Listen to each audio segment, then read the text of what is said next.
You're listening to Sarah Talk. It's political. You could run a fucking pet rock against Donald Trump, and I would vote for the pet rock. Yeah. That's where we're at. Yeah. Critical. One of the things that drives me nuts as an atheist is that my polling location is at a church. And I don't necessarily have a problem. I'm not going to like burst into flames walking into a church. Now, after being on this show and having heard your viewpoints on some things, my advice to you is don't test this. I won't burst into flames. And positively LGBT positive. In many states, you can still be evicted from housing simply for being gay or transgender. Stand and fight with us. Oh, and occasionally completely absurd. I don't know if you've ever seen a lightning bug, but he flies around with a flame of light coming out of his behind. The lightning bug got a flame coming out of his butt. It's a beautiful night tonight. All the sodomites are out. And now, from Orlando, Florida, your host, Sarah Austin. The superior FM stylings of the Sarah Talk podcast. Oh, my God. Listen, lady. Oh, God. Hey, Pride 48, we love you. And we're not, it's not that much fancier. I mean, I'll sell you the secret. I'll bottle it up for you. And you want to know what we do. It's flattering, but spend a ton of money. seriously. Yeah, right? Yeah. It's not worth it. Okay, so, hey, let's not waste any time here because our time this It's week ticking. is finite. We have a special guest for this special Pride 48-a-thon show, Tim Reimel. He was an evangelical minister for 25 years, but struggled with his sexual orientation, and so entered himself into Love in Action, the world's oldest and most well-known gay conversion therapy program, and was actually a leader there for 6 years, convincing others that they could become ex-gay through Jesus Christ. In 2012, he wrote a book, Everything I Learned About Management, I Learned from Having a Kindergartner, which I think is pretty fabulous. Right. I've been in management for a while. I've had a kindergartner. I can totally see that. In 2014, his book, Going Gay, and then is releasing a new book later this year called Rethinking Everything When Faith and Reality Don't Make Sense.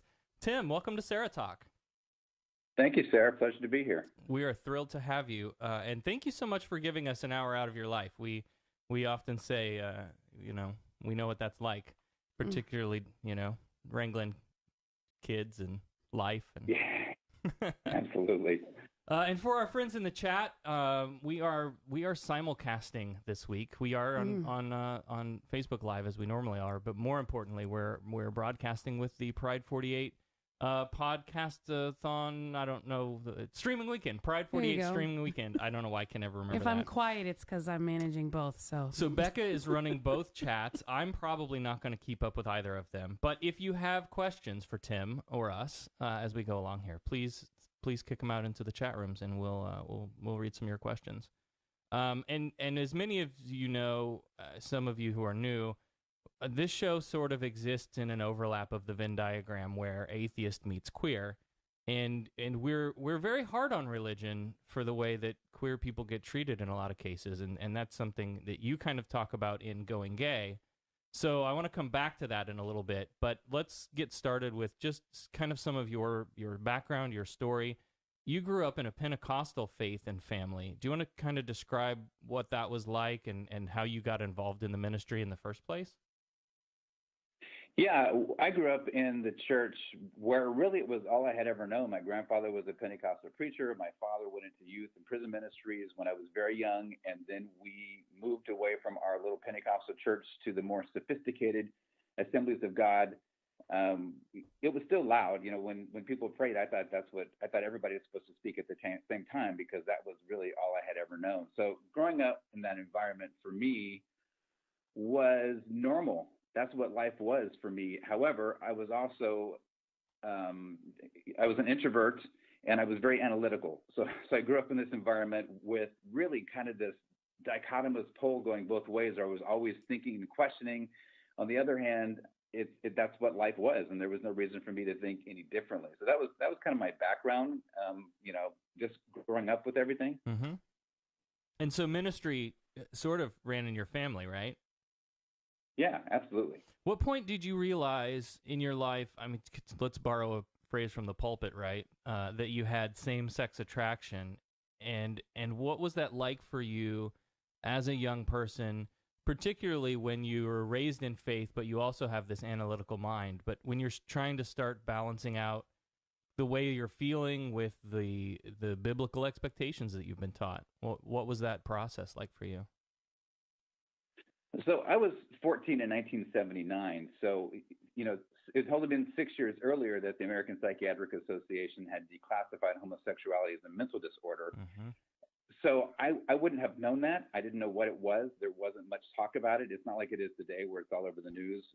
People just didn't talk about it. And if they did, it was in the context of Anita Bryant and the gay pride parades that started happening. But in our home, with my parents from their Southern Midwestern background, we didn't really talk about that. So I didn't know what it was. I knew that I felt different.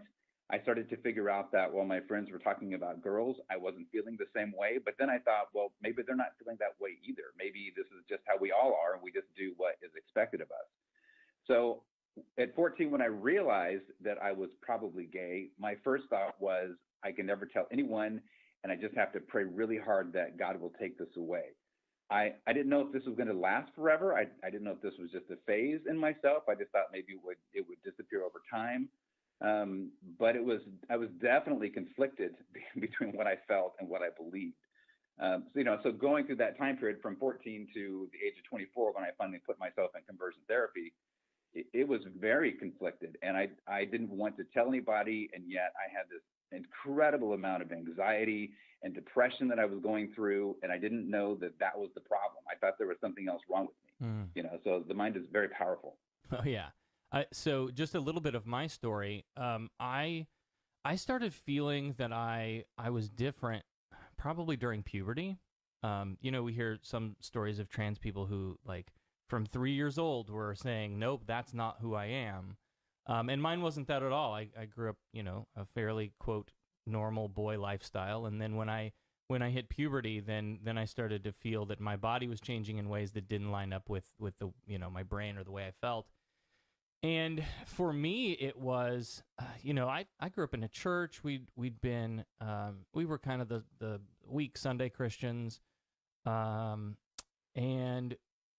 it never connected for me. Those two things never, that line never intersected. When I went through what I was going through, mine was more social, cultural. So I'm from a town of 1,400 people in middle of nowhere, Illinois, in the cornfields, and yeah. So like in '97, I graduated high school in '97. And all of my time in high school, gay was a whispered word. It just wasn't, even then, it wasn't something that we really openly talked about. Right. And so when I saw the way that people talked about gay people, like, I learned very quickly that being different is not cool, and you just need to, try to fit into that, whatever the stereotypes are for, masculine male in that culture. And don't draw any attention to yourself, and keep your head down. Did you struggle to try to figure out if it was transgender or gay? Did you kind of go through that phase of what exactly is this? No, I really didn't. When I was real young, you're curious about others' bodies and things that are going on, but there was never a question about who I was attracted to. It was always a question of, like, who I am and how I'm presented to the world. And that it started with, you go to what's convenient. So I was, sneaking bras and stuff from my mom or my sisters, because I wanted to know what it, in my limited capacity to understand things. Like, I want to know what it feels like to be a girl. And at that time, I thought it was a, if I could dress more feminine, that might bring me closer to that feeling. So then once I finally moved out on my own and got my own place, and I identified as a cross-dresser for a long time. And interestingly, in the book Going Gay, you talk, you come back to the Jerry Springer show a few times. And that's interesting because while he was and the things that he did, while that was so damaging to a lot of our community, it was also the only exposure that I had to people whose gender was different in some way.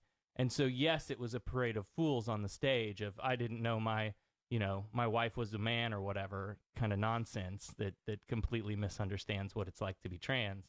But that was really, I mean, if we were looking for role models or reflections in society of what I was going through, that's the only thing I had seen. I can relate to that. And in that, growing up in that era, in the late 70s, 80s, there were no role models for me either. And I didn't know what it was. I came from a very large, not my immediate family, but my parents' families. My father there were 12 live children. I think there were a total of 18 kids in his family, 4 in my mom's, but my dad's family is from Missouri. My mom's family is from Oklahoma. So I grew up with this family where what we were supposed to do was getting married and having kids was just a natural thing. I just assumed that that's what I would do too. And never, being gay was never anything that really crossed my mind as a life. I didn't see myself living as a gay person, but back in that time, there wasn't much to go off of. It really wasn't talked about on television. We weren't having that conversation. There was no internet to look anything up. So it really was a different time period. And so the only thing that I knew about being gay was that I was likely to get AIDS and that it was all about sex. Yeah. So it had nothing to do with relationships, had nothing to do with connection. None of that stuff was ever taught to me. I didn't know any of that. And so when I was in the ministry, it was kind of this running fear that, oh my gosh, if I really let myself go and embrace this thing, then I'm probably going to die of AIDS and I'll end up, an old man having sex with all these people, and then I'm just going to be lonely if I live that long. Wow. It's interesting how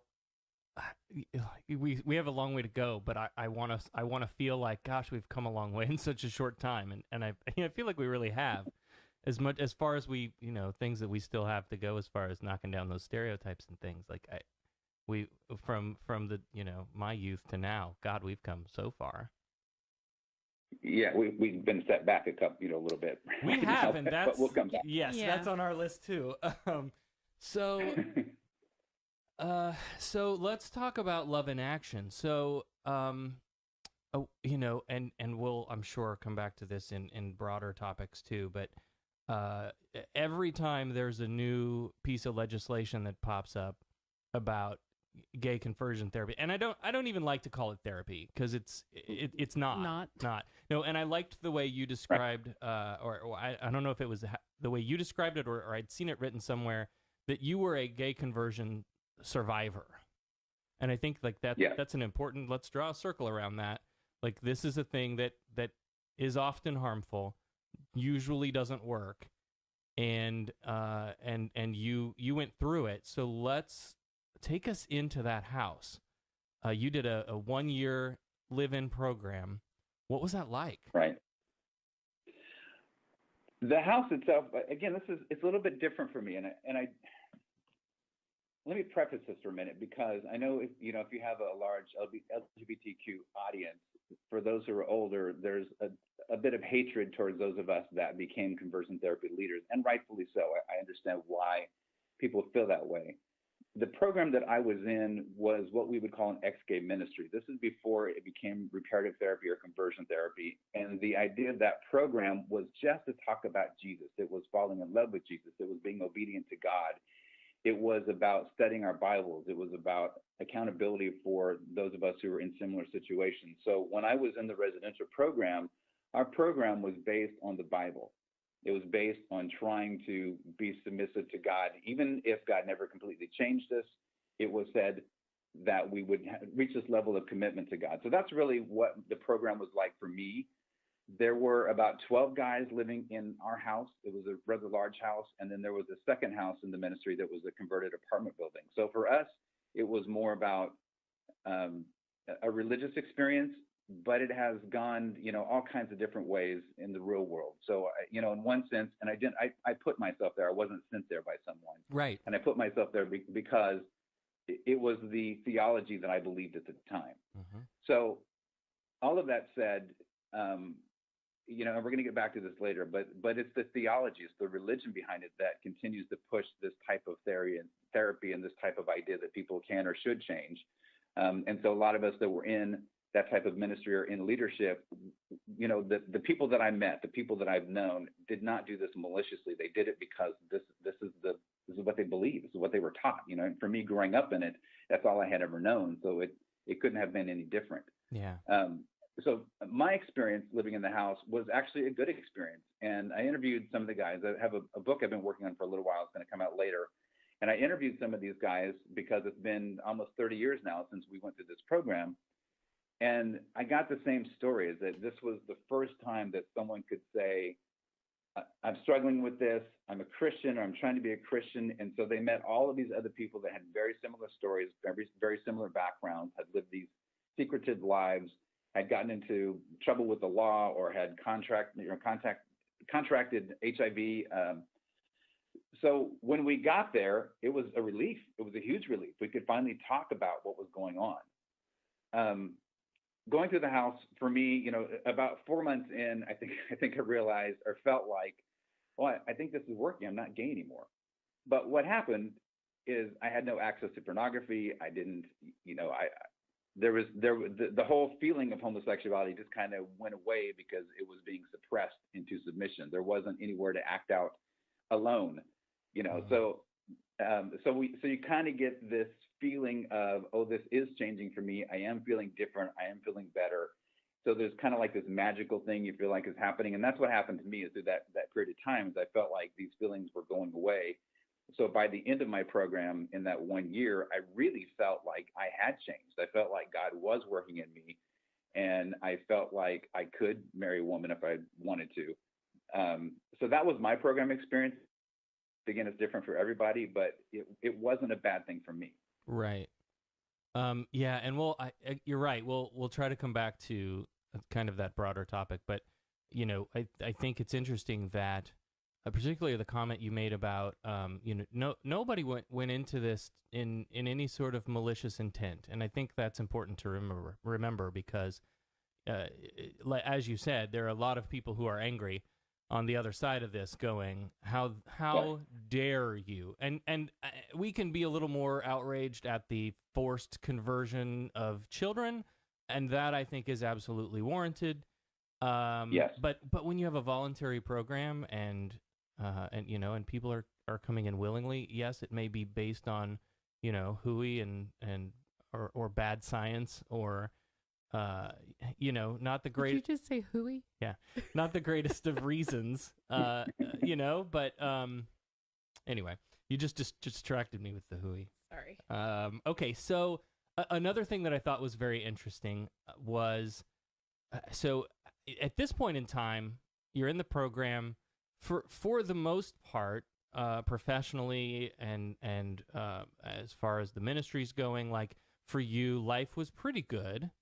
And then your marriage starts to crumble. And I thought it was interesting how you talk about that it was really your divorce, not the struggle with your sexual identity, that was kind of the catalyst for really starting to question things. I thought that was so interesting. And again, I'll share from my own experience. I was raised in a First Christian Church, which is, mainline Protestant. And I haven't even really studied what that meant. It was I called it vanilla Christian, because it wasn't set apart real strictly from anything else. But apparently it's got Calvinist roots, which I thought was interesting. But I in my teens, I was writing sermons and giving them in church, and I was deep in it. And I started kind of becoming apathetic to religion in my 20s, and that was kind of the result of, I went to a church for a girl, because that's what we do, and I ended up in a deep, like, one-on-one Bible study with the minister at this church, and that was a Church of God, right? So that was a little more hooting and hollering and waving your arms and shouting in church, that I was more so than I was used to. It was a culture shock for me going there. But again, at that point I still hadn't thought of my gender identity in any context of religion at that point. So for you, you're married, you're dealing with these feelings of same-sex attraction, hoping that God's going to sort it all out, and as we know, that is a very common refrain for a lot of gay people. They find themselves in a straight marriage, desperately trying to be, for lack of better terms, normal in what society's expectations are. So talk us through that time in your life when your marriage started to shake and everything kind of came crashing down for you. So before that happened, I was with Love in Action, and we were all over the media. So we're doing a lot of different media outlets, and it was a big hot topic in the early 90s. And we were living in the Bay Area of California, which is very liberal. There were a lot of churches out there. So in the early 90s, when I came on staff as the outreach director, we were doing a lot of outreach programs where we were traveling, we were speaking in the media, all these things. So we decided in 1994 to move the ministry from the liberal part of California to the very conservative Memphis, Tennessee. And that was when I had met the lady that I was dating at that point, decided to ask her to marry me. And so she moved with us back to Tennessee. Unfortunately for my position is that not only do they not like to talk about sex in the South, they don't like to talk about gay sex at all. So, our ministry opportunities really dried up. I think the media at that point, 3 years in, had said, all right, we've had enough. We've heard what they had to say, and they'd moved on. It was becoming more progressive in the media. So they were more, taking the side of the LGBT community. So from that perspective in the ministry, things had dried up. I was starting to counsel people, which I don't like to do. I was leading these Bible studies, which I wasn't qualified to do. And I was unhappy. Our director was unhappy. So we made a mutual decision to leave. So my wife and I stayed there for a couple of years, actually about 5 years after that point. We got married in 1995. I took another position at a church in Memphis. I became the development director for Youth for Christ. But our marriage wasn't going really well. We had issues from day one for a number of reasons, some of which were what normal couples go through. Others were because I was trying to be straight.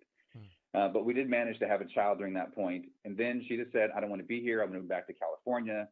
So by the time we got back to California and I took a different position at a church out here, we were not doing well at all. And I had gotten to the point where I really hated her, but I couldn't divorce her because I was a Christian and that wasn't the right thing to do. So I just, I just prayed that God would kill her instead.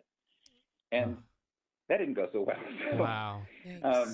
It's one of those things where you're in a corner. Right? And I know people say, how dare you? How could you say that? But you're in a corner. You're thinking, what is my way out? God has to hit her by a bus. So the rest of the church community will go, oh, you poor thing. Your wife died. Well, because the only other option to that is that we're miserable together. Right. And let me interrupt you for a moment, if you don't mind. Yeah. Talking about being backed into a corner, I don't want to forget to come back to this. There were a couple of times in your life as well that, you dealt with thoughts of suicide too, which is also very common in our community. Yep. Yeah, so that already had been there. And I still, I struggle with clinical depression. So when it was unresolved and when I had all these other things going on in life, it was hard. I thought about suicide constantly when I was married. But when she met someone else, when we were still married and decided to divorce me, I was devastated.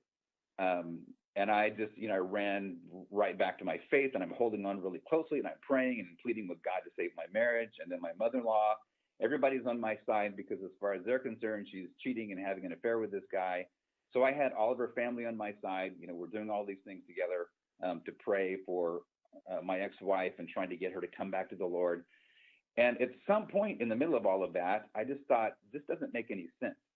I don't understand why I'm praying for her when God supposedly loves her more than I do. Mm-hmm. Why is he allowing this to happen? And why in my life do I not only have to struggle with homosexuality, but I'm also divorced? That's the end of any kind of ministry career right there.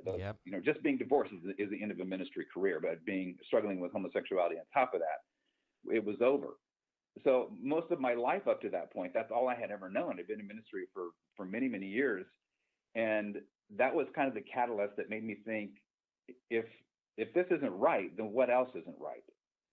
So it was a 6-year time span between the time that she announced she wanted a divorce and we had gone through a divorce. And I just walked away from everything. I stopped going to church.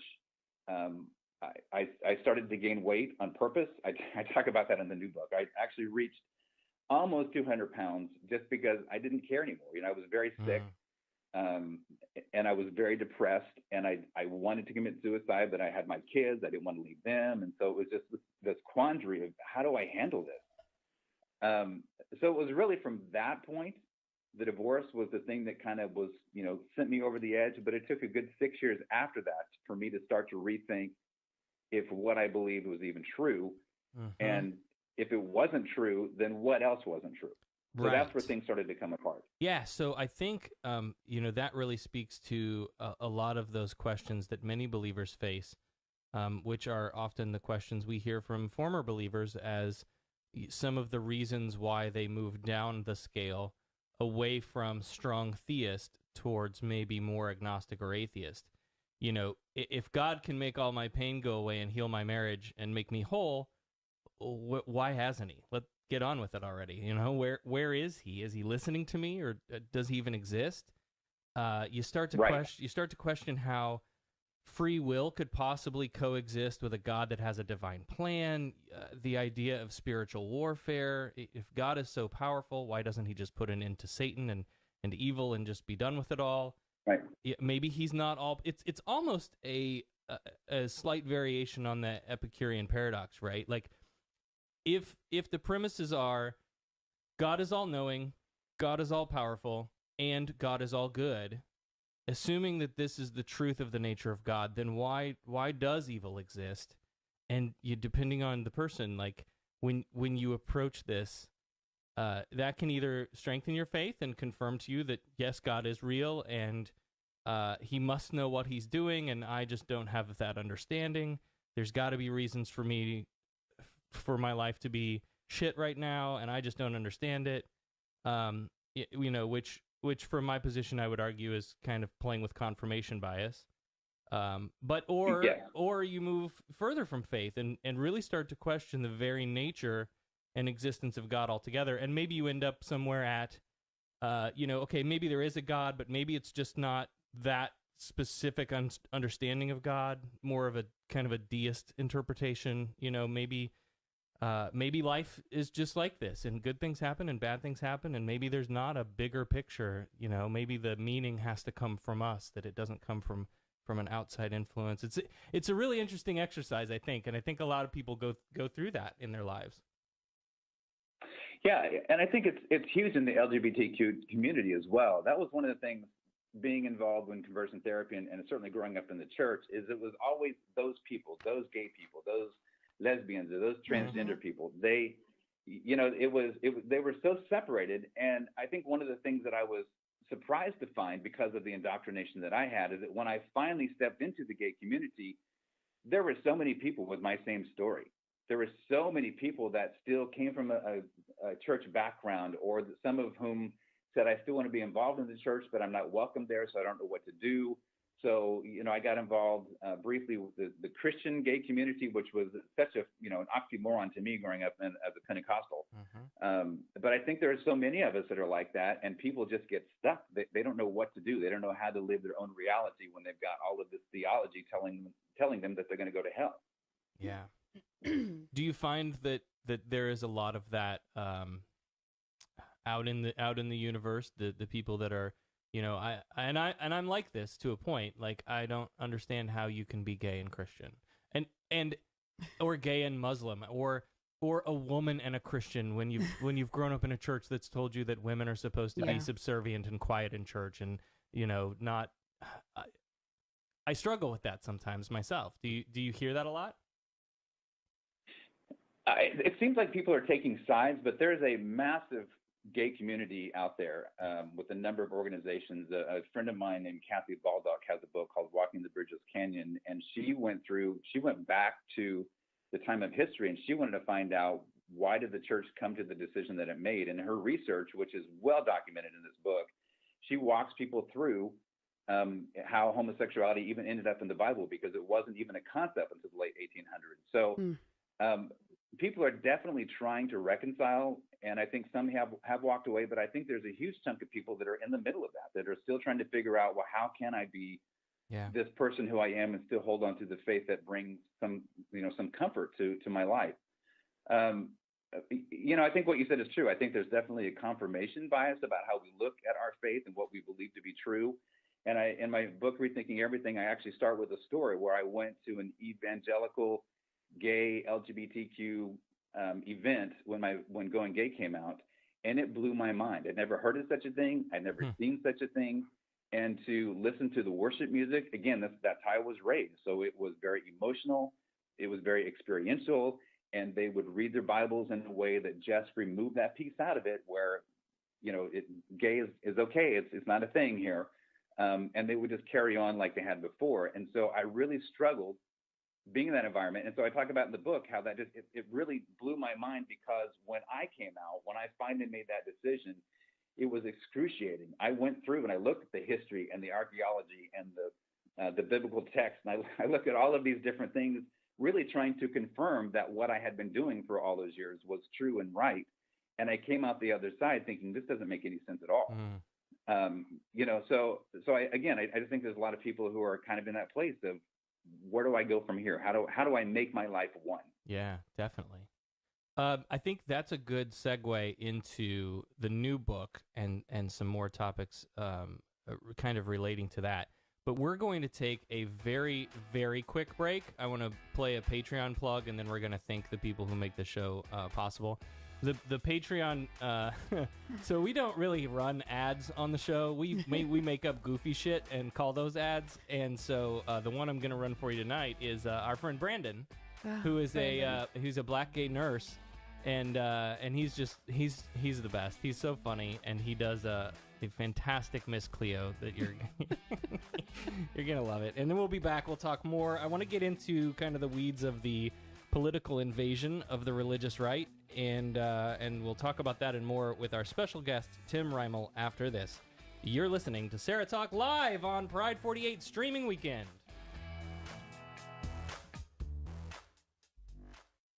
You ready for your first card? As I look at the set I placed down for you, I see an interesting things rising. Some of it has to deal with love and money and changes, and hopefully they're going to be for the better. Now your first card represents your situation, maybe some problems you've been having, maybe a little bit about yourself. Your first card is sorrow. This card is letting us know that there is some type of disruption in your life. Not that it's a big deal, but this card is giving off a strange vibe of anxiety. Actually, this card is warm in my hand. Oh, now caller, if you listen here, I'm seeing in the cards. Oh, yes, the 45 of mangoes. The 45 of mangoes card says you're going to go on to Patreon and subscribe, because there is nothing better than giving when receiving. What will you ask me? Find out now and I see for you. Call me now for a free tarot reading.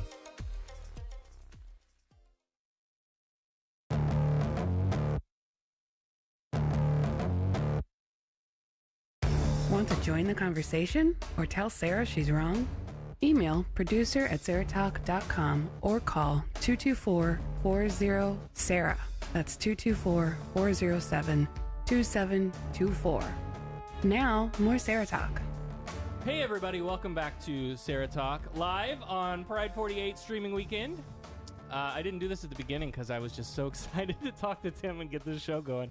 I'm Sarah Austin. I'm your hostess with the mostest. Yeah, you didn't even introduce no, I didn't me do any or of that. anything. My I'm lovely like, wife you Becca. Bitch. I'm sorry. I'm just so excited.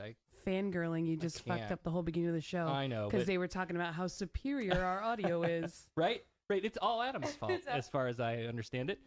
Okay, hey, before we get back to the show, I want to take a moment to thank the people who make this thing happen for us every week, and that is our patrons.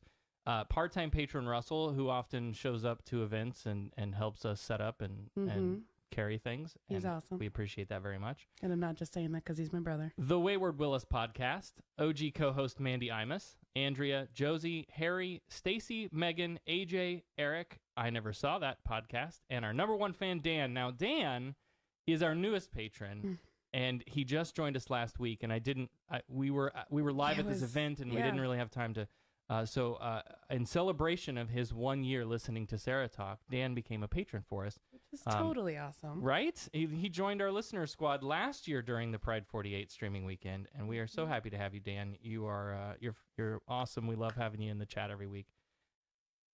And a big thank you again to all of our patrons. I do want to mention, for those of you listening for the first time, go to SarahTalk116 and listen back to last week's episode 115. We live streamed and recorded at the, we had a booth set up at our local Pride event last week. And so we, as people came by, we'd, hey, come talk to us. Tell us about your life. Tell us your story.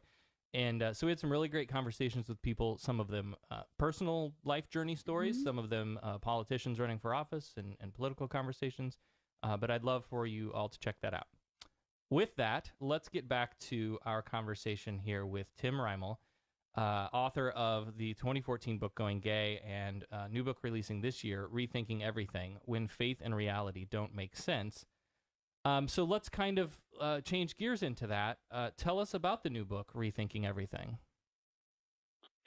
So Rethinking Everything actually was a culmination of a lot of things. One of that is after Going Gay came out, I started talking to all of these people that had some experience either with conversion therapy or their spouses had come out, and then the things that they went through with their churches. Some churches were forcing them to choose between their kids and their church or their beliefs.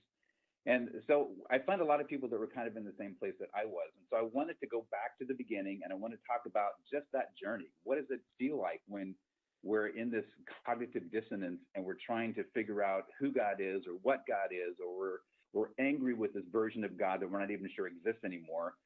And then we leave that church with all of this guilt and this shame and just trying to figure out who we are. And for those of us that spent any time in ministry, you try to figure out, what is my passion? Where do I even belong anymore? So that's what I did with Rethinking Everything, is I really started at the beginning, is just, it's okay to question. It's okay to question the box and question the box, the authority of the box. So we kind of live in this bubble, but we kind of, we accept it for what it is instead of questioning, well, why do I believe this, or why do I live in this place? And then I walked through with, in my journey, it was starting from ground zero. I wanted to know what was true about the Bible, what was true about God. So I talk about the archaeology, I talk about what we know in history, I talk about the Old Testament, Jews, Christianity, how it came to be where it is in evangelical Christianity. And then I talk about what you do with your feelings when you're trying to, finally push through all of that. So that's where the book came from and how it was developed. Okay, so what are some of the things that we can expect, maybe a little more specifically? Your teaser kind of talks about questioning believers looking brick by brick at the foundation of their faith. What sort of approach do you take to that? Is it you mentioned there is kind of a historicity study there of, what can archaeology tell us, and what do we, what has science kind of come to the table with in regards to what the Bible says or what we know and understand about the Christian religion. Is that, I don't want to say is that it, what are the other approaches that you take there? Well, the thing is, if you look at Christianity in the context that it is today, and again, for those of us who grew up in that faith, we were taught that evangelical Christianity is and always has been the Christianity. But when you start to look back at the history, you find that evangelical Christianity didn't develop until the 17th century. So you start to see the pieces together, and what it was when it first came out of the Puritan movement and what it is today are two different things altogether. So Christianity has had multiple iterations, and I think there are a lot of people today who grew up like you and I did, where you were presented with this idea of who God was, but now it's become so political that you can't differentiate somebody who's a Republican from somebody who's an evangelical Christian. Yeah. So how do we get there? So I tried to really go through the book, and I talk about how it developed. I talk about how, if you look at the beginning of time, where not Christianity, but religion and politics were always the same thing. The same religious leader was the political leader. So you see that correlation throughout history. And the same thing happened in every movement where there's a reformation. It got to be where somebody said, no, this isn't right. We need to change this. It needs to be more like this. And so they took it in a different direction. And the same thing, again, happened with evangelical Christianity. So in my lifetime, when the moral majority came into existence in 1978, and then you see in the late 1990s where they really start to have an impact in politics first with Ronald Reagan, and then they moved on to George W. And now we have what we have today with Donald Trump, where this idea of religion and politics it's the same thing. Right. So you can see that same pattern all the way throughout history. So then you have to go back and ask yourself, well, what if God exists? How does God exist, and what does that look like? So I often say that the question that we ask really isn't whether or not God exists, because that's a question that we can't answer. The question is, how do we believe God to exist, and are we okay with our belief or someone else's belief being so involved in politics that becomes the policies on which we base our democracy? Right. There is a method. I don't know if you've done any study on street epistemology. Mm-hmm. So I think this is kind of a good method for it's kind of a way to inspect beliefs, but particularly the methods that we're using to get to such a high confidence in the truth of the belief. Anthony Magnabosco is probably the most well-known street epistemologist, and epistemology is the idea is that you can have these conversations really anywhere, on the bus or in the taxi, and they can just be organic. But he does a version of it where he stands out in public with a dry erase board and just kind of flags down strangers and says, "Hey, do you have 5 minutes to talk about something that you really believe in?" And it's it can be a political idea, it can be ghosts, it can be karma. Everything happens for a reason. It can be a God belief, and it's a really interesting. I'll kick you a link to his channel. It is a very interesting way to kind of look at why do we believe what we believe, and you get there are some common things that come up in those conversations. Well, I was raised in it. Yeah, okay. Do you think that someone who was raised in Syria would be at 100% in the faith, in the belief of their faith too? And then how can we sit down with a Muslim and a Hindu and a Christian, and how do we suss out which one of you is more right in the truth of the belief, and how can we test for that? Anyway, that's just like brushing the surface, but it's the process of asking questions. It's a very what's the word I want to use? It's a polite way of having because the problem is we have these conversations and it's, you're a cuck, you're a snowflake, fuck you, I don't want to talk to you anymore, and now we're done. And that doesn't move the needle at all. That doesn't get people talking. That shuts people down. And I think this street epistemology is a good way to open a conversation and really be able to talk to people. But I'll shoot you a link for that too. Yeah, that would be awesome. I'd love to see that. And that's really kind of what I tried to do with this book was talk people through their beliefs, talk people through how do we get there? Why do you believe this? And part of this came from when the Going Gay book came out. I was doing this interview with NPR in our local station, and the question she asked me was, at any point in your time in the ministry, did you ever think, oh no, I really am gay? And that question was so emotional for me. I just remember sitting in the sound booth, kind of staring at the wall behind her, and this feeling inside of me almost made me cry, because I thought, no, I never said that, because that would mean the Bible was wrong. Mm-hmm. And of all things, the Bible couldn't be wrong. It had to be me. There's something wrong with me. And I went home that night, and I was a sobbing mess, because I realized how strongly that belief had held me captive in my life, feeling like it had to be right, and there's something wrong with me. It couldn't possibly be God, or my belief about God, or my belief about the Bible. So, going through that experience for me was part of where I started to rethink things. I crossed this line. I was crossing a line between sane and insane at certain points in my life. I didn't know what was real. That feeling of kind of floating, where I didn't know what time it was. I didn't know what day it was. I didn't know where I was. It was just a surreal experience. And I think that was really the catalyst for me to say, all right, I'm going to try out this gay thing and try to see where this goes. And that was the first time that I started to own my identity.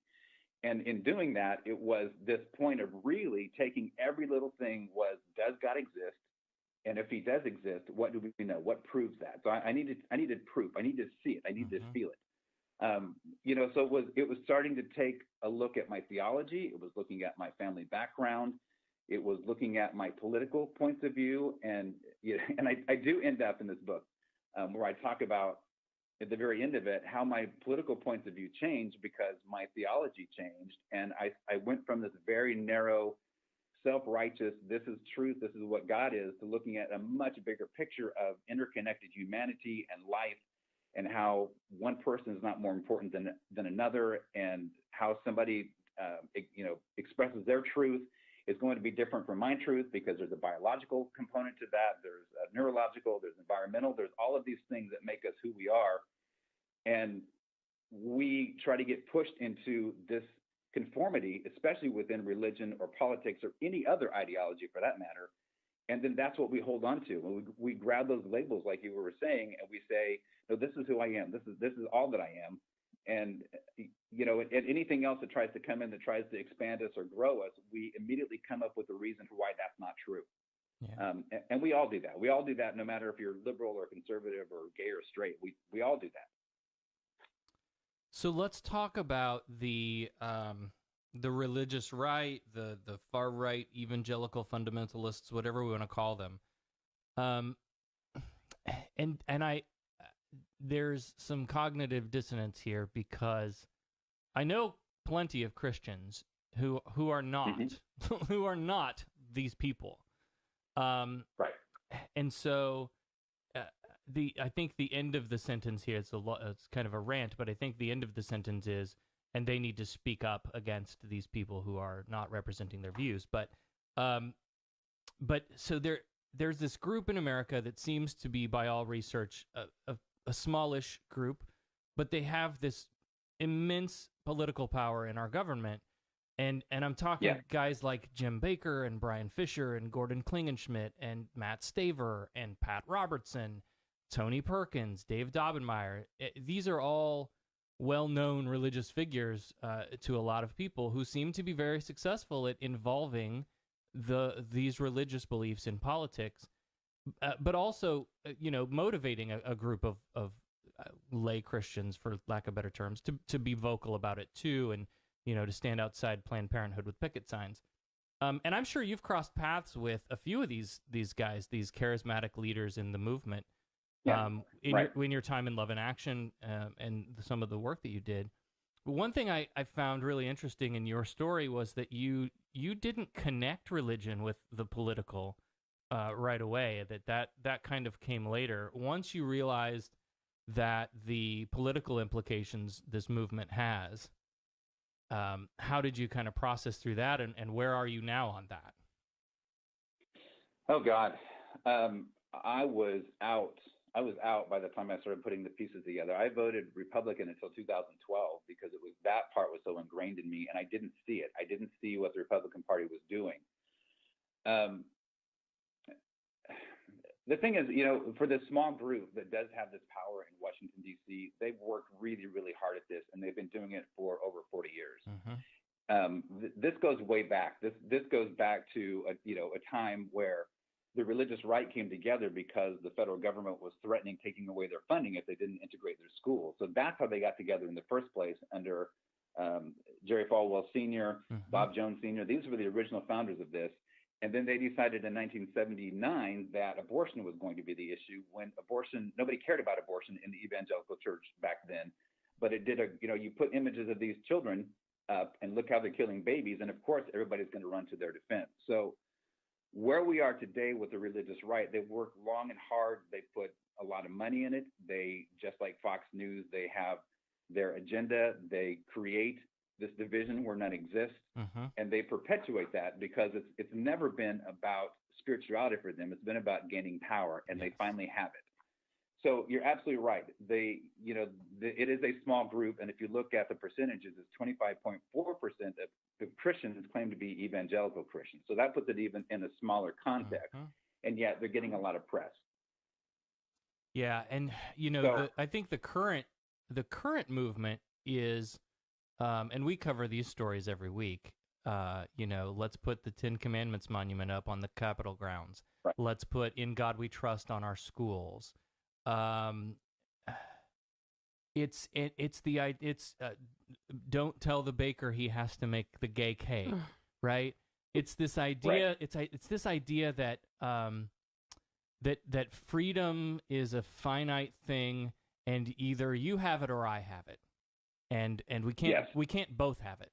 So if you have this freedom, then that must be taking a freedom away from me somehow, right? And so this new religious freedom movement, the freedom of religion movement thing that's happening in America right now, where they're taking our rights away.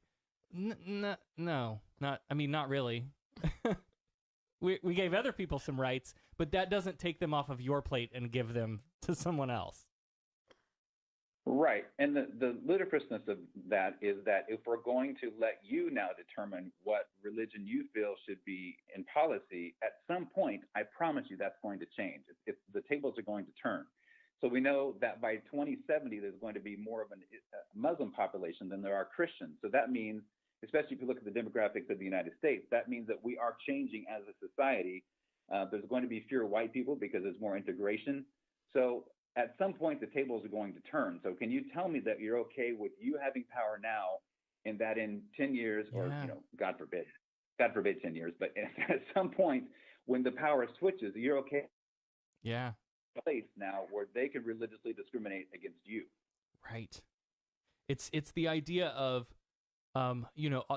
they're almost saying without saying, we want a Christian theocracy. We want, we want to be able to do our thing. But if the Muslims had come in and said, well, we're going to set up Sharia law and you're all going to follow our religious beliefs, their hair would be on fire. Mm-hmm. And how you can't see that, I get it. Your perspectives are what they are, and the biases that we have, that you don't see, what you're doing as on the same level. But do you think, I think about this a lot, when you've studied a lot of the history of Christianity, it's reformed itself so many times, and absolutely. And there's a separate conversation we can have about, like, what does that say to the truth of the belief or the accuracy of the Bible or all of those things. But if Christianity has, you look at some who still hold to some of those older things, like, the Mormons not so long ago finally decided that black people were okay. Right. So we Christians have evolved on a lot of issues that their stances were of a biblical nature, and so there have been, there was a major reformation in religious belief, but also there's been these kind of small evolutionary changes over time in religion, and I think are we seeing just another variation of that? Oh, absolutely, yeah. There was something I watched with Michael Shermer. And he was talking about how if you look at over the history of any religion, is that it will say that something is wrong, like slavery is slavery is okay and now it's wrong, and civil rights is we don't want to have civil rights but now we do, and now it's the gay thing. So if you look at gay marriage, I mean, just 10 years ago there was a significant amount of the evangelicals who said absolutely no way. And now it's moved the other direction. So now they're allowing gay marriage. You've got evangelical churches opening up or accepting of the LGBTQ community. So there is definitely a switch, and it doesn't necessarily mean that the theology verbally changes or it's, that everybody is on board with that. But as people change, society definitely has a way of changing religion. And so I think we're seeing that now. I think we're headed into another reformation of what that's going to look like. And as always, it's going to look like the society, which means that Christianity eventually will become demographically more diverse. It's going to have more people of color in it, but it's also going to change the, I don't want to say the values, but certainly the theology and ideologies of what Christianity is. Right. I think that's a good place to leave it. I definitely love to have you back and get into this more. We're running out of time here. So if you would be interested in doing that sometime, I'll shoot you an email. I would love to do that. Yeah. Okay. Awesome. So before we let you go, though, if people want to look you up, learn more about you, or reach out, where should we send them? So probably the easiest thing to do is to go to rethinkingeverythingbook.com. Okay. And on the bottom of that website, they can sign up for a newsletter that will let them know when the book is coming out. We have a Rethink Everything Facebook group, and I'm inviting people to join that group. So if you're kind of in that place where you want to think about things, we have gay people, we have straight people, we have people in the church, other people who are atheists. So we're just talking about different topics related to the news or where people are. I want to have a conversation. I want to talk about where people are in the process. So, they can look up both of those things. TimRymel.com, TimRymel.com. They can find more information about me there. And my two of my books are available on Amazon, and the third one will be out this fall. Awesome. We'll put links to all of that in our show notes and make sure everybody can get to it. Awesome. Tim, thank you so much for joining us tonight, and we're looking forward to having you back sometime. Thank you so much, Sarah. It's been a pleasure. Thank you, buddy. Have a good night.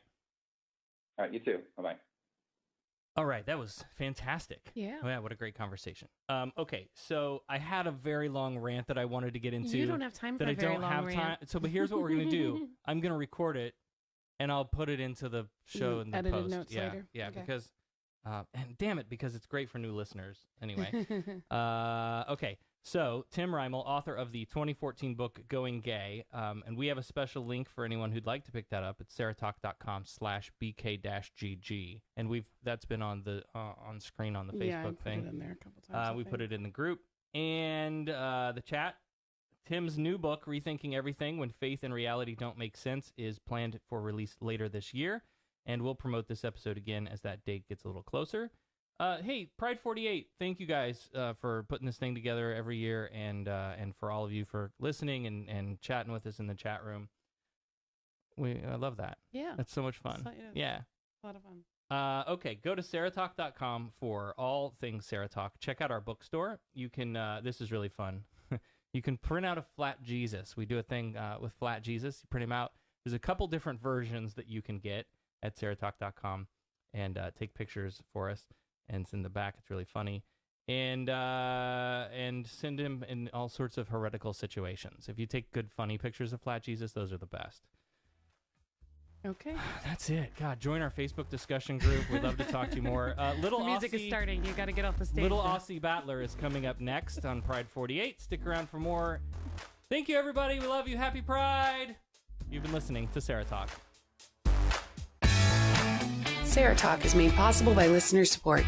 Visit patreon.com/SarahTalk to become a patron and help keep this program going.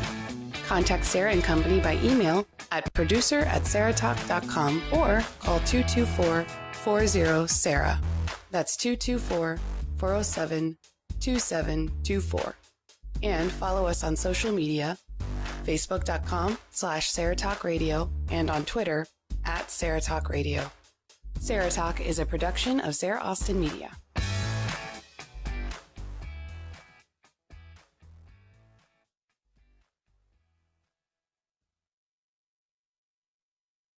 They're still there. Hi, Facebook. Here. Okay. No, so we'll do a little after show for the Facebook fans. Why not? Yeah, why not? What the hell? That was good. Adam. George in Atlanta says feels like I'm on hold with JCPenney. Hang on. If you love that song, you're gonna love this one.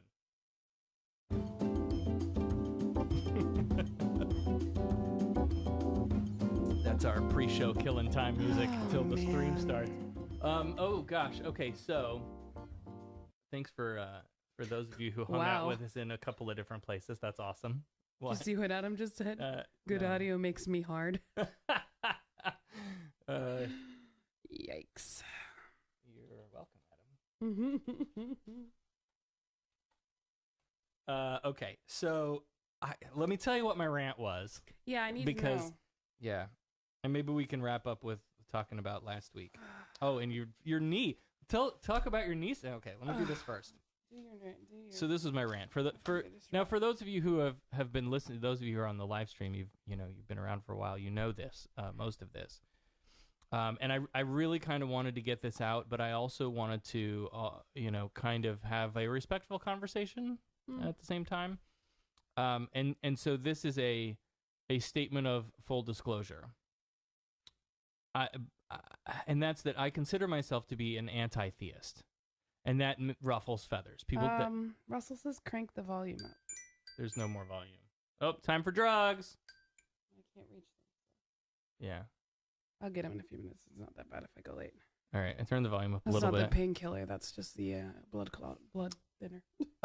Okay, so I'm an anti-theist, and a lot of people don't like that about me, but I'll tell you why, and I'll tell you what it would take to change my position, right? Because that's an important thing to do when you're looking at beliefs. What would it take? Position changes are important. What would it all take? The time.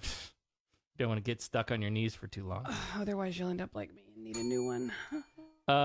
So the secondary reason is like faith is not a reliable means for which to find truth with, right?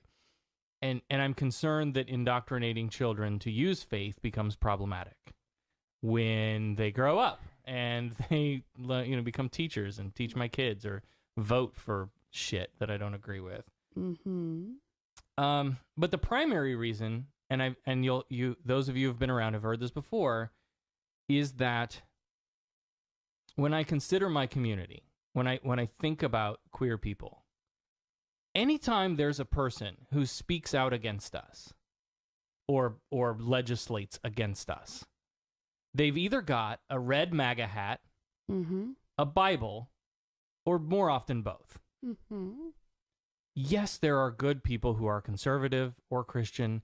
Yes, some conservatives and Christians do good things. Yes, there are some conservatives, Christians, and churches who do support this community. But without fail, the people who are fighting against us are conservative and Christian. And there's no getting around that. Now, if all we had to discuss and argue about was the God question, then my position would be a lot softer. My position would be very much, live and let live. I think you're being unrealistic here in your belief, but it doesn't harm anybody, so what the hell? But it's so much more than that. It's trying to replace settled modern science with Iron Age mysticism in my kids' science class. Mm-hmm. It's telling me what I can and can't do with my own damn body, who I can fuck and who I can't, and how I can fuck them and how I can't. Whether or not I have the right to marry. Some of these people are even challenging my right to exist as a transgender person in America. And that's why I actively speak out against this particular brand of Christianity. But it's propped up by God belief, period. All right, I know that was a lot. I felt like I needed to get that out. No. But that was a great conversation, good chat. I would love to, I'd love to have him back on and talk about like when specific news stories are hitting. Yeah. Like, let's dive into that. Pick your brain about this. What are your, yeah. Yeah, there were a couple things that I'd planned on talking about, but that I cut for time. Yeah.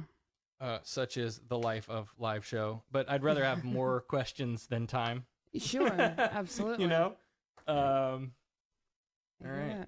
So Anthony Magnabosco, I didn't post this in the Facebook chat, but I will. I don't think there's anybody still listening, but I'll post it there. In Facebook or in? Yeah.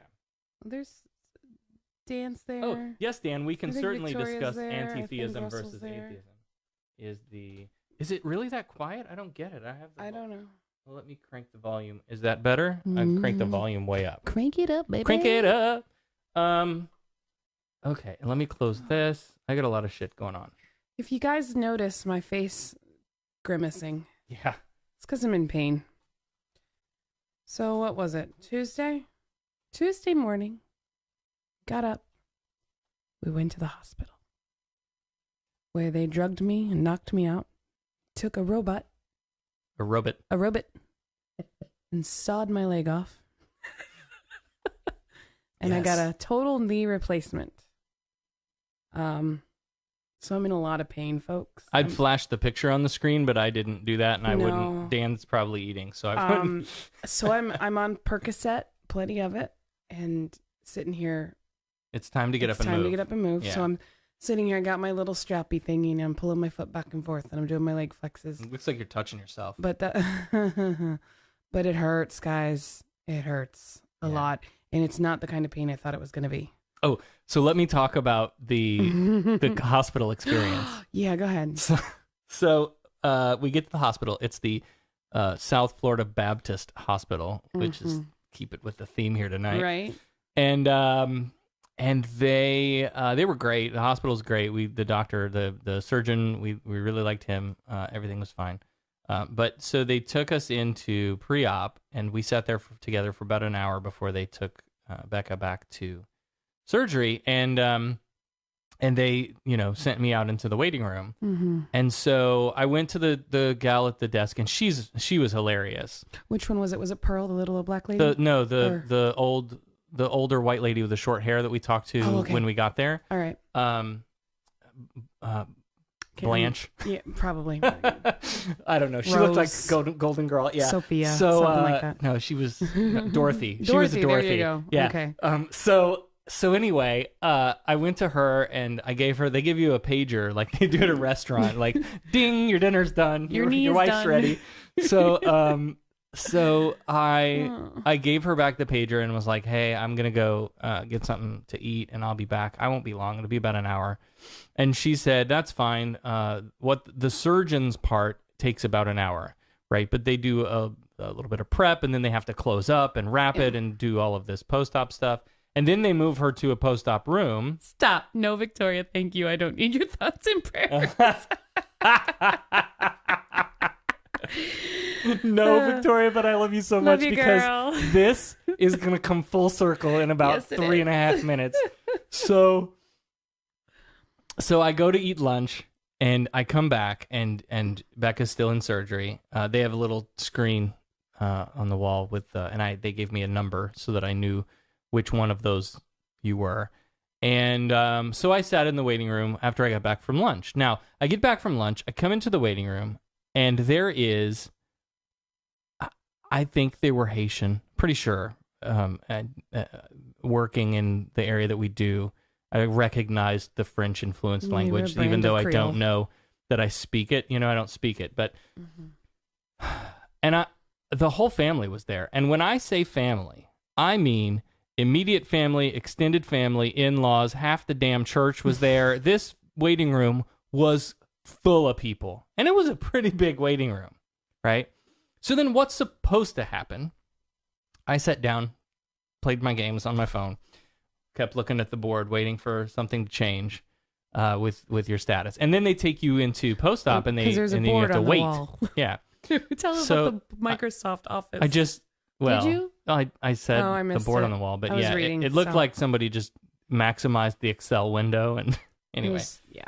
Okay, I'm sorry. I'm on pain meds, guys. Yeah. So I'm sitting waiting, and you're in post-op, and I'm waiting for someone to come out and say, okay, they're moving her up to the room, and you can go up. So, because they didn't let me come back during post-op. Right. And so about 20, 30 minutes before they called me up to come to you, let me describe this place. So the waiting room had a glass where the door to the waiting room has like windows, right? And then there's the hallway, and the hallway is the entrance to the hospital surgery wing. And if you go down that hallway, halfway down the hallway is the elevators that you go upstairs. And then right across the hallway, so you can look out the waiting room windows, across the hallway is the door to the OR. Okay? So they wheel Grandma out from the OR, and one of the teenage girls with the church congregation goes, oh, there she goes. And I kid you not, 30 people stood up in that room. The whole damn church followed Grandma's gurney up to the elevator. They probably had to take 4 elevators just to get everybody up there. Oh, my God. But they got to pray. They got to pray for Grandma. Grandma got a hip replacement. And I told this, so it was funny, right? And then it was me and like 2 old guys. It was me alone in the waiting room. And after that point, like everyone was gone. And then the couple old guys came in.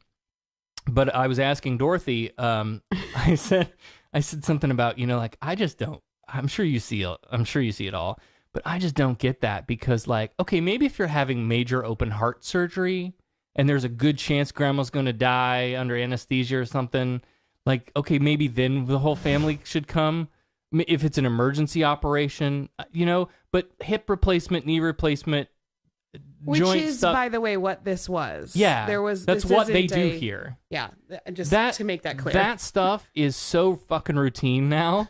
You don't need 40 people in anyway. They don't even need that many people in the operating room. They have a robot now. Right. Exactly. Oh man. Dan watched an autopsy while eating a brown bag sandwich. Yeah, when I was 15 years old. I'll send you those pictures, Dan. If they're not that gruesome. No, it's not bad. Russell's got a weak stomach. Although I took some pictures today, and the bruising is showing, and it's it's rough. Yeah. So atheism and anti-theism. Dan wanted to talk about. Oh, okay. Right. So where I say what? See, you said you were going to talk about the hospital. I thought you were going to talk about the clergy guy coming into my room wanting to pray over me. You can tell that story. I think you handled that yes, please tell that story because I think you handled that exceptionally well. Are you sure? Because I was drugged and I don't really remember it. Really? Really. I remember coming in and I remember going, I'd rather you not, or something like that. Yeah, that was pretty much it. He came in and, I'm Father Tom from the local church. And when I filled out my registration paperwork, they asked me if I wanted clergy to come to the room, and I said no. I didn't know that. I didn't realize that. Yeah. I was just like, somebody didn't give him the message not to come to room 40 whatever we were in. Right. Yeah. So yeah, all I remember is he came in and I was like, oh, that's a preacher. Like you can pick him out a mile away, Oh, he was wearing a tie. Yeah, Nobody wears a tie at the hospital unless they're there for the buffet or the Bible. Right. Is there a buffet at the hospital? No. If there is, there wasn't any food left that day after the group that anyway. Oh my God. So he comes in and how you feeling? How'd you do? Everything went well. You're so young, everybody. You're so young. Yeah. Oh yeah. Was it an injury? Like everybody asked the same question. Yeah. But then, do you mind if I I don't remember how he said, would you like me to pray with you, or do you mind if I pray for you, or something like that. I just remember being like, I'd be more comfortable if you didn't. Yeah. Or yeah. You said, I think I'll pass on that. Yeah. I think is how you said okay. it. Yeah. I remember a lot of thoughts going through my head. Yeah. Yeah. No, I think you handled that exceptionally well. Because I wasn't expecting it. Because I told them you no. told them no. Yeah. I mean, you really fuck with them and be like, well, that depends. Which God do you believe in? Right. Because if you don't believe in the God that I believe in, then you should send the other guy in. Well, then if he's like, your standard vanilla Christian, when he starts praying, I can just start rolling and going, oh, Jesus. Yes, Jesus. You were in no condition to roll. Well, at all. Okay, so with the Holy Spirit. Let's do this and then we'll finish this up. Okay. Theism and anti-theism. Atheism and anti-theism. So when I call myself an atheist, all that means is I do not subscribe to a God belief of any sort. And really that's like where it ends, right? If you're a theist, you believe in a God. If you're an atheist, you don't believe in a God. And that doesn't say anything about anything else. And that's often where humanism picks up after that, right? Oh, well, if you don't believe in God, where do you get your morals? Don't be a bad person. Right. Right. So that's kind of where humanism comes in. Anti-theism is actively like hating religion. It's actively working against religion. I don't know, kind of the way it sounds, right? I'm anti-theism. I don't like theistic belief because I think it's harmful in ways that I think we kind of touched on in that rant, from the very sort of benign, we're allowing bad ideas. And that presents itself in different ways in our culture, in our society, all the way up to, and they, want to try to make it, illegal for people to exist. Right. Or, they want their beliefs enshrined in the law and nobody else's, or, things like that. So it's, and I think there's a place for the outrage against all of that. Because here's the thing: if let's say magically we win the war, and that right wing extreme evangelical sect just kind of fizzles out and disappears, and you're left with this modern mainstreamy, hippie Jesus, God is love stuff. Mm-hmm. Okay, still find that problematic. Yeah. Right now, I'm going to turn my volume down a little bit because you're not fighting for laws that hurt me and my friends. So I'm not going to squawk as much about that. Right. But I think then we get to the point where we can sit down and have a conversation about, have an epistemological conversation. If you've never, and I wish Pride 48 was listening, because SE is so, and I would love to do this. I would love to do that kind of conversations on the show. Like, yeah. I want to kind of practice that, though. Like, I don't want to do it live for people or whatever. But, like, I want to have people come in and talk about things that they believe in, and try to use the Socratic method of questioning and kind of probing to test. It's gently pushing back on deeply held beliefs. That's really all it is, So I would love to kind of practice that. And I'd love to have a spin-off show or something. Your mother-in-law is out in the other room. You can go practice on her. Oh, that's like talking to a fucking wall. And I'll tell you why. In order to have an epistemological conversation, everyone has to be prepared to be honest. Yeah. And speak openly. And it's designed in a way that the questions are not. They're not offensive. They're not. It's you don't come in and go, well, tell me what you believe. Oh, I believe that the God of Judaism and Jesus Christ died for my sins, and I'm going to heaven one day because God is love and Jesus and hallelujah. Dan says, and then I say, oh, sorry, fuck you, you're wrong. Well, then we're done. Right. Right. Yeah. No. Yeah. Absolutely. Right. But if you go, okay, well, where did you come to that belief? Right. Right. And then you start exploring. You have to be willing to have a conversation on both ends. Right. And when you get to okay, where did this belief come from? Whether it was something you were taught as a child, or you went through some personal experience that that changed you. You got in a car accident and you should have died. Everybody said you should have died in the car accident, but you didn't, and all of those things. And so that reinforces your belief in the God. Is that a reliable tool in the toolbox to use to believe a thing? Is it possible that if you had been raised somewhere else, you would have believed differently? Is it possible that if we showed you evidence that these car crashes actually happen more often than you think, and people survive all the time, and it's actually not rare, they're miraculous that you were saved in this accident, that you walked away unscathed. If we could provide you the evidence that shows that maybe that's not as uncommon as you thought it was, would that move you on the scale of the strength of your belief?